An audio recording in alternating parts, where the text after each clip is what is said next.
म्हणजे वैदिक परंपरेतल्या दोन महत्वाच्या गोष्टी संतांनी नाकारल्या, की एक म्हणजे वेद अधिकार जो विषम जातीच्या आधारावरती विषम पद्धतीने चालवला जात होता, आणि दुसरं म्हणजे कर्मकांड नाकारलं.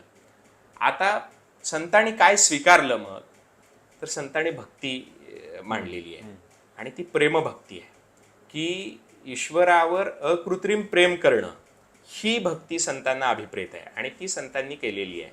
आणि भक्तीला जे जे काही अडसर ठरेल ते सगळं संतांनी नाकारलेलं आहे. त्याच्यामुळे हा भक्ती धर्म आहे. आणि मध्य काळामध्ये आपल्याला संपूर्ण भारतभर ह्या भक्तीच्याच परंपरा सगळीकडे आपल्याला दिसतात.